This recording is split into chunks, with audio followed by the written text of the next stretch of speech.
Halo teman-teman, kembali lagi bersama Kamar Film. Kali ini kita akan membahas sebuah film survival yang diangkat berdasarkan kisah nyata. Film yang ditayangkan perdana di Toronto International Film Festival ini mengisahkan tentang kejadian tsunami yang terjadi pada tahun 2004 silam, di mana salah satu keluarga yang sedang berlibur bersama 3 anaknya tiba-tiba saja diterjang tsunami dahsyat. Film ini dirilis pada tahun 2012 dan disutradarai oleh Bayona dan naskahnya ditulis oleh Sergio Sanchez. Sebelum kita masuk ke dalam pembahasan isi ceritanya, tak bosan-bosan saya mau mengingatkan kalau ini adalah konten full spoiler. Jadi untuk kalian yang memang belum menonton filmnya, saya sangat menyarankan untuk menghentikan menonton konten ini dan langsung menonton filmnya. Karena bagaimanapun pengalaman menonton film secara utuh akan jauh lebih baik. Jadi langsung saja kita masuk ke dalam isi ceritanya.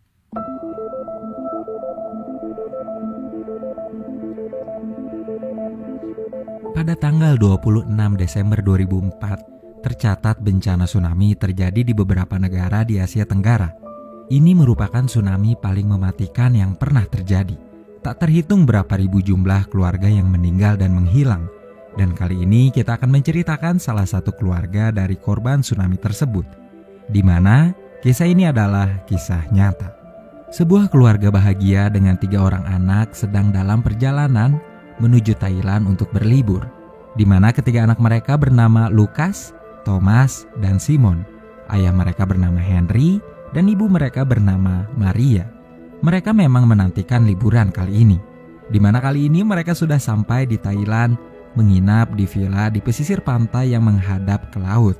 Malamnya, mereka makan malam bersama di restoran di pesisir pantai, lalu dilanjutkan dengan melepaskan balon ke udara bersama keluarga yang lain.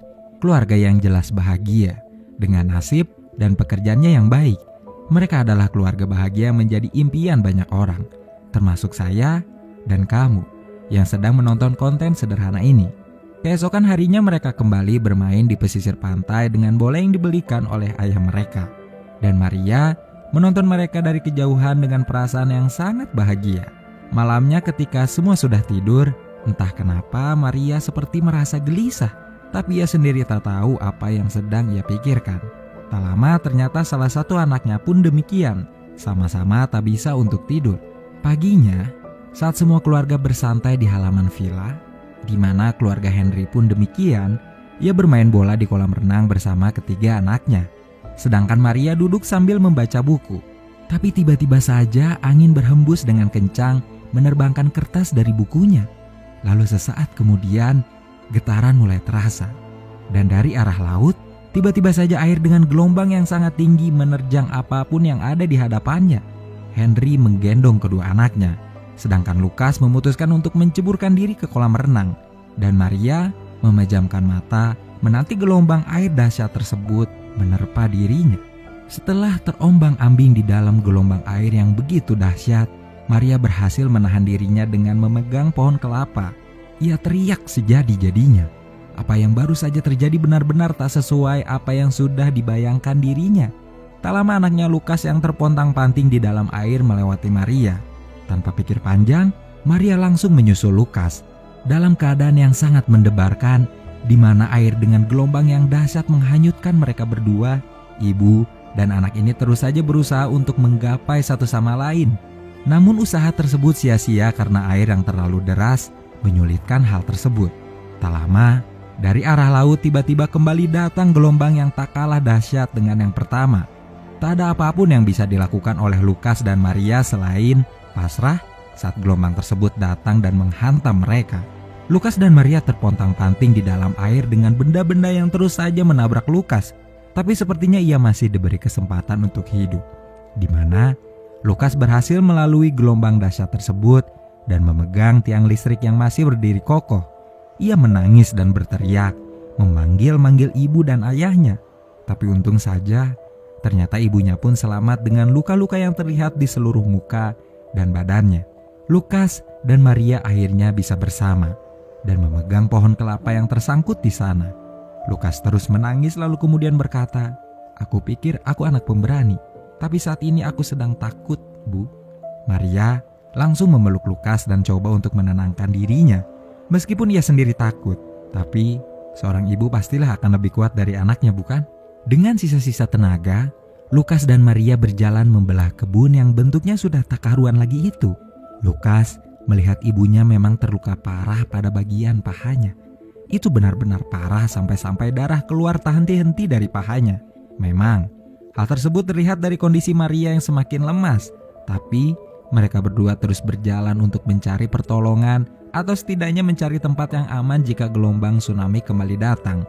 Akhirnya mereka menemukan sebuah pohon besar dan kokoh yang berada di tengah-tengah hamparan kebun yang sudah luluh lantah oleh terjangan tsunami. Namun sebelum itu dengan daun-daunan dan akar ranting, Maria membungkus lukanya yang memang semakin parah itu. Tapi sesaat kemudian mereka mendengar teriakan seorang anak kecil yang lalu mereka selamatkan. Anak tersebut bernama Daniel, yang kemudian sekarang Lukas gendong menuju pohon besar tersebut. Dengan susah payah, Lukas membantu ibunya untuk bisa menaiki pohon besar itu.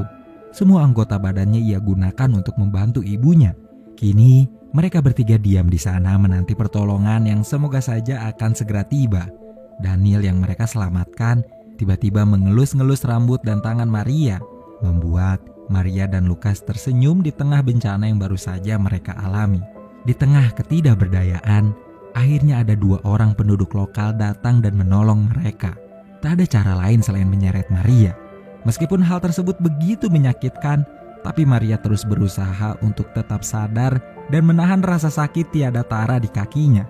Sampai akhirnya ia pingsan dan terbangun di tengah-tengah warga yang sedang membersihkan tubuh Maria dan memakaikan baju untuk Maria yang bersih dan hangat. Maria merasa sangat berterima kasih, tapi lalu kemudian ia menangis karena ia tahu Simon, Thomas, dan suaminya mungkin saja tak selamat. Kemudian ia dibawa dengan mobil bak. Di jalan orang-orang pun bernasib sama dengan Lukas dan ibunya. Mereka menangis dengan orang-orang tersayang yang sudah tergeletak yang mungkin saja tak selamat. Kini mereka pun sampai di tempat pengungsian, di mana keadaan di sana sudah sangat ramai dan riuh oleh para korban dan petugas-petugas medis yang terus saja sibuk kedatangan orang-orang terluka yang jumlahnya terus saja bertambah. Kini Maria dengan keadaan yang sudah sangat kesakitan karena darah yang terus saja keluar dari kakinya, akhirnya mendapatkan pertolongan dari dokter. Dan kini akhirnya Maria sudah merasa lega karena lukanya sudah terobati meskipun sebagian dari tubuhnya sudah lebam di mana-mana. Lukas terus menemani ibunya. Ia berikan jeruk meskipun ibunya sempat menolak, namun akhirnya mau karena Lukas memaksa. Sekarang Lukas persis seperti ibunya ketika sedang sehat. Tapi ibunya menyuruh agar Lukas pergi dan membantu orang-orang di luar sana. Mungkin karena Maria juga seorang dokter, jadi ia tahu betul saat ini orang-orang membutuhkan pertolongan. Sekecil apapun itu akan sangat berarti untuk orang lain. Akhirnya Lukas pun pergi meninggalkan ibunya di sana. Lukas dengan sigap mendata orang-orang yang hilang dari keluarganya. Ia terus menanyakan kepada orang-orang yang berada di sana. Jumlahnya terus bertambah seiring orang-orang yang meminta Lukas untuk mencari anggota keluarganya yang juga hilang. Lukas tak menolak, ia terus membantu sebisanya. Meskipun sebenarnya saat ini kedua adiknya dan ayahnya juga hilang. Dan akhirnya apa yang Lukas lakukan membuahkan hasil, di mana seorang bapak yang meminta Lukas untuk mencari anaknya akhirnya ketemu. Ia menyuruh anak tersebut untuk tinggal di tempatnya. Ia kemudian berlari menemui ayahnya dan akhirnya sekarang ayah dan anak kembali bersama dengan perasaan haru tak terkira. Mereka berdua menangis tak henti-henti. Lukas yang melihat itu langsung berlari untuk menemui ibunya. Ia ingin menceritakan hal bahagia ini kepada ibunya. Tapi saat sampai, tak ada ibunya di sana. Justru malah tempat tidurnya akan digantikan oleh seseorang yang baru. Namun sesaat kemudian seorang petugas menghampiri Lukas dan membantu Lukas untuk mencari ibunya dan membawa Lukas ke suatu tempat. Pelan-pelan Lukas mulai menangis karena ia tahu ibunya sedang tidak baik-baik saja. Sementara itu, di pesisir pantai, seseorang berjalan dengan bertatih-tatih dan menemukan sebuah bola di mana bola tersebut adalah milik Lukas. Orang itu adalah Henry, ayah dari Lukas dan suami dari Maria yang selamat dari terjangan tsunami. Lalu Henry terus berteriak memanggil-manggil Lukas dan Maria. Dengan sisa-sisa tenaga, Henry terus berjalan mencari Lukas dan Maria. Kemudian ia kembali menuju hotel. Di sana ternyata kedua anaknya yaitu Thomas dan Simon berhasil selamat. Entah bagaimana caranya, yang jelas mereka masih bernyawa dan hidup.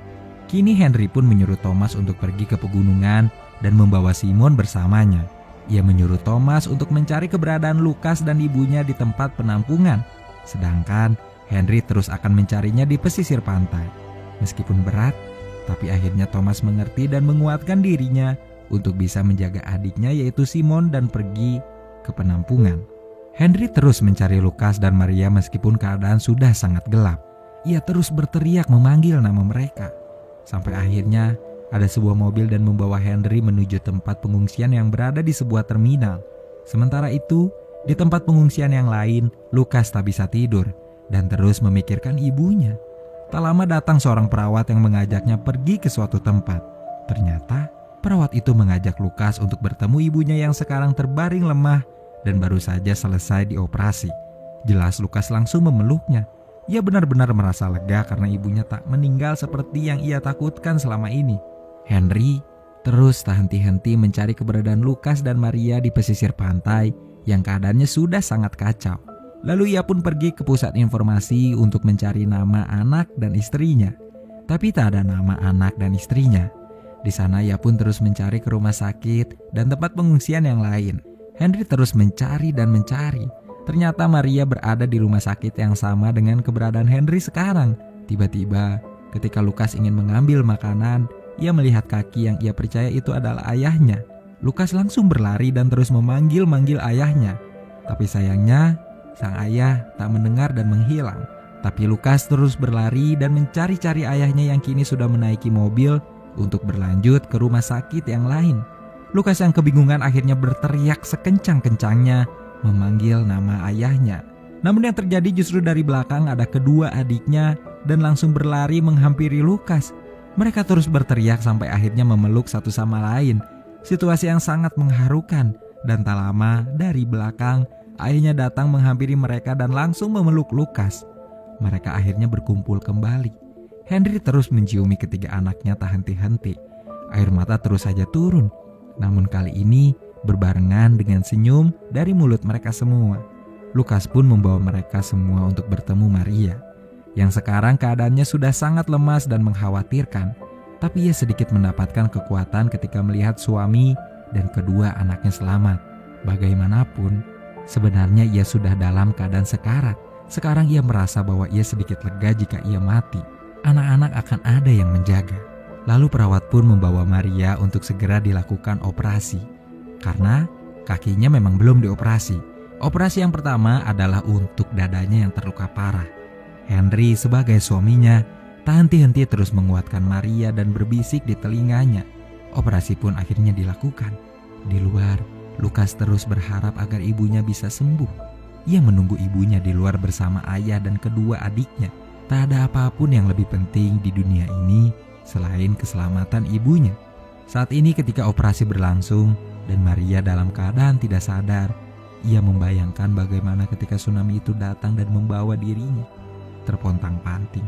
Ia tahu saat itu ia pasti akan mati. Di depannya pun sudah banyak mayat tenggelam dan tewas. Tapi pelan-pelan ia mengapung dan akhirnya selamat. Lalu paginya saat Lukas terbangun, Henry bilang kalau ibunya selamat. Sesaat kemudian seseorang dari pihak asuransi Henry pun menghampiri mereka. Maria sudah di dalam pesawat beserta ketiga anak dan suaminya. Lukas memeluk ibunya dahulu sebelum pesawat lepas landas. Ia tahu apa yang sudah terjadi terhadap mereka berdua benar-benar tak akan terlupakan sampai kapanpun. Kini pesawat pun lepas landas, membawa mereka ke tempat yang lebih aman untuk pengobatan Maria. Pelan-pelan Maria menangis, tapi itu bukanlah tangis kesedihan, melainkan tangis bahagia karena keluarganya kembali bersama. Meskipun tsunami dahsyat sudah menghantam semua orang yang berada di pantai tersebut. Film ini adalah kisah nyata dari salah satu keluarga yang selamat dari kejadian tsunami di Thailand yang juga terjadi di Aceh, Indonesia. Mari kita berdoa untuk seluruh manusia yang menjadi korban tsunami yang terjadi di tahun 2004. Lalu film pun selesai. Mungkin film ini adalah salah satu film bencana terbaik dan juga paling menguras emosi yang pernah saya tonton. Apalagi cerita yang disajikan berdasarkan kisah nyata. Ditambah visual efek yang sangat-sangat halus dan juga jajaran cast yang memerankan masing-masing karakter dengan brilian. Hal yang tak boleh terlewatkan adalah musik scoring yang dengan penuh mendukung keseluruhan aspek di dalam film ini menjadi film yang sangat menguras emosi. Sekali lagi saya sangat menyarankan untuk kalian menonton film ini secara utuh. Karena bagaimanapun juga ini merupakan film yang sangat sayang untuk dilewatkan begitu saja. Segitu saja teman-teman pembahasan film kita kali ini. Terima kasih untuk kalian yang menonton konten ini sampai akhir. Dan juga tak henti-henti saya berterima kasih untuk kalian yang menanti-nanti konten sederhana dari Kamar Film ini. Sekian dan wassalamualaikum warahmatullahi wabarakatuh.